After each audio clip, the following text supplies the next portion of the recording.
Баршаңызға қайырлы күн. Бағбан ханымның өсімдіктер әлемі каналына қош келдіңіздер. Бүгін сіздермен бірге сәбіз егетін боламыз. Менде осындай 4-5 түрлі сәбіз алдым. Сары түсті сәбіз. Әртүрлі фирмадан алдым.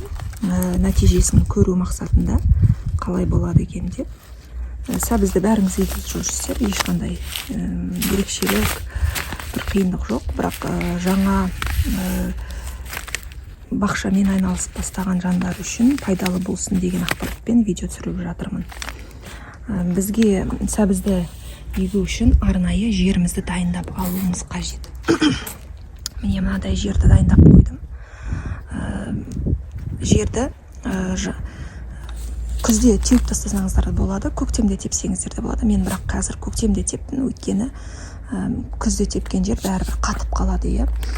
Сондықтан жұмсақ болу үшін жаңа ғана осы жерді теуіп, жақсылап реттеп шықтым.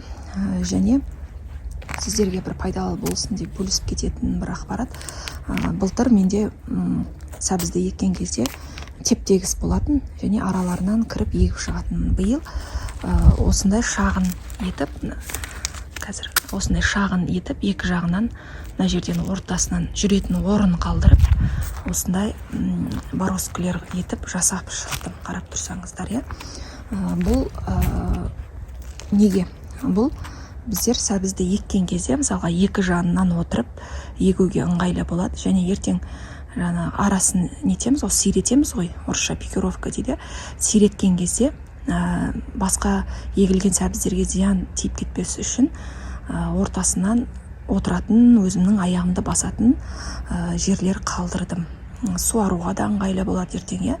Ал егер мына жердің бәрі теп-тегіс болса, алыстан шлангымен суаруға болады, бірақ арасын сиретуде бізге қиындық туғызады.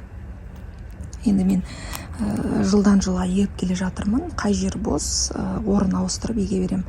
Биыл жуа ексем, келесі жылы сәбіз, одан кейін тағы жуа, одан кейін қызылша, сол сияқты жерлерді ауыстырып тұрамын.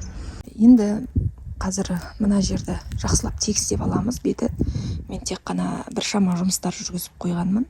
Жалпы әлі де тегістеу керек. Теп-тегіс болса, біркелкі болса беті, ертең суарған кезде суларымыз бір жерде су тұрып қалып, бір жерде су бармай қалып, сондай әркелкілік болмайды. Сондықтан жақсылап тегістеп аламыз.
Міне көріп тұрғандарыңыздай бәрін реттеп, тегістеп, әдемілеп шықтық.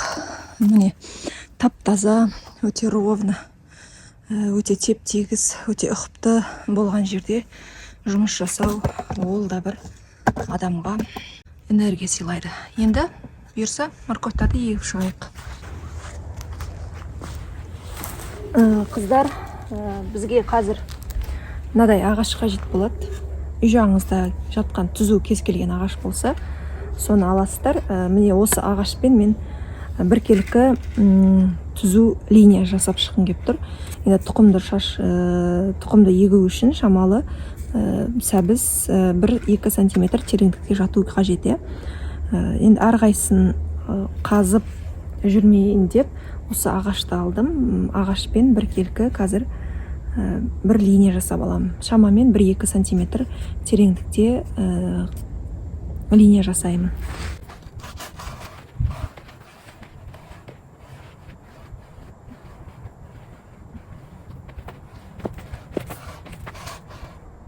Көріп тұрсаңыздар, шамалы тереңдікпен линия жасап алдық. Бұл біздің тұқымды егетін орнымыз. Міне осы жерге қазір тұқымдарымызды сеуіп шығамыз.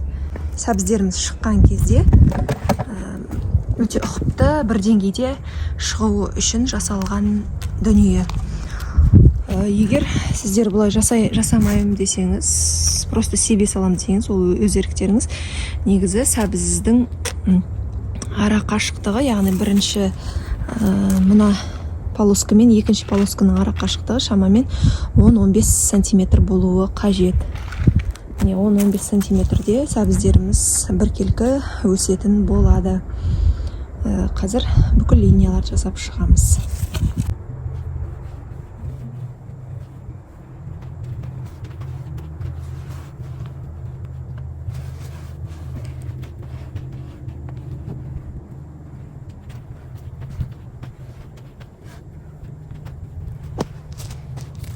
Көріп тұрғандарыңыздай, осылай шамамен 1-2 сантиметр тереңдікте сәбіздерімізге осындай линия жасап алдық. Қазір тұқымдарды егіп шығамыз.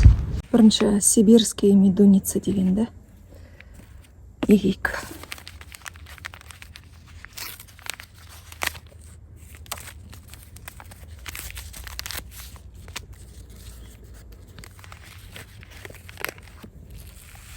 Міне тұқымдар әдетте осындай. Сәбіздің тұқымдары осындай. Құмға араластырып егіп жатады. Мен осылай егемін. Арасын пикировка жасаймын десеңіз, полностью сүйіп шығуға болады. Ал пикировка жасауға ерінем, яғни сиретуге ерінем десеңіз, онда әр 10 сантиметр сайын бетіп 2-3 түйір тұқымнан салып шықсаңыздар болады.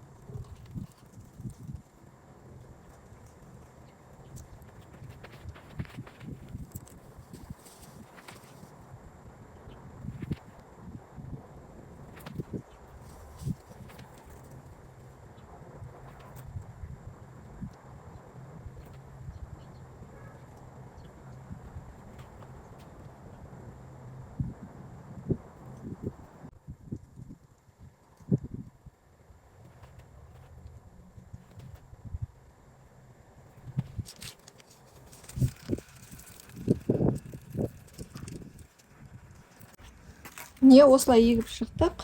Енді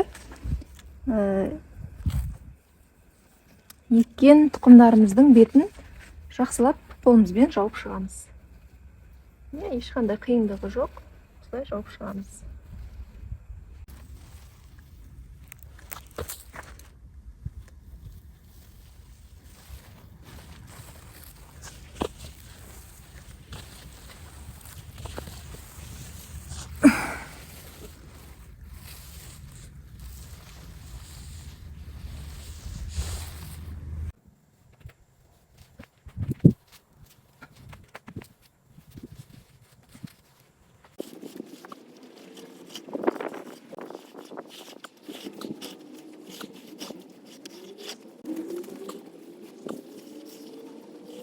Деген седектің сәбізін егетін боламыз. Тұқымдарымыз осындай.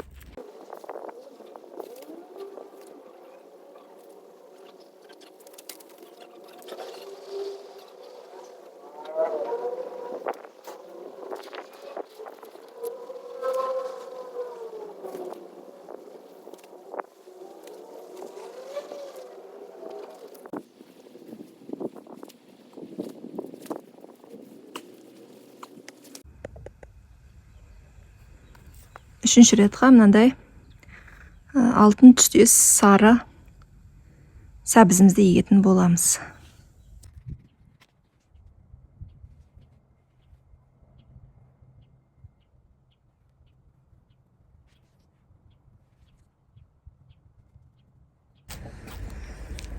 Міне барлық жерге егіп шықтық. Тұқымдарымызды енді жақсылап суарып шығамыз.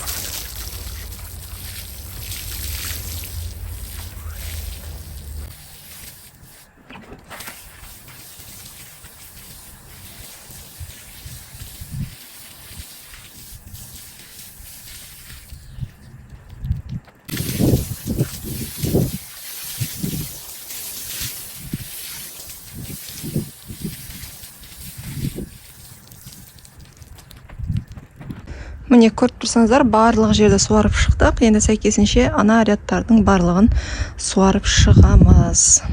Так, енді сәбізді егетін кезде ауа райы шамамен түнде плюс 5-6 градус болса, міне сол жақсы ауа райы. Кішкентай аяздар болатын болса, ештеңе етпейді. Тіпті жақсы морковь сәбіздеріміз стратификациядан өтеді. Ешқандай қиындық жоқ. Міне керемет.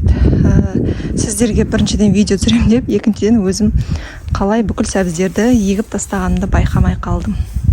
Сәбіздерімізді еккеннен кейін алдағы уақытта аяз күтілсе, міндетті түрде пленкамен жабу қажет, немесе укрывной материалмен жабу қажет.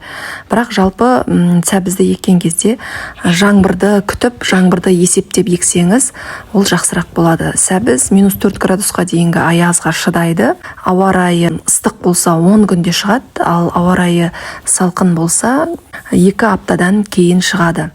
Енді бізде алда жаңбыр күтілуде, сондықтан мен соған есеп жасадым. Ал егер сіздерде жаңбыр болмай құрғақ болатын болса, онда міндетті түрде күнде суарып тұрыңыздар. 2 аптадан кейін сәбіз шыққаннан соң әр 2-3 күн сайын суарып тұратын боласыз. Міне мен сіздерге өз тәжірибемен бөлістім. Егер қандай да бір сұрақтарыңыз болса, комментарийда қойып кетіңіздер. Менің каналыма жазылыңыздар. Сау болыңыздар.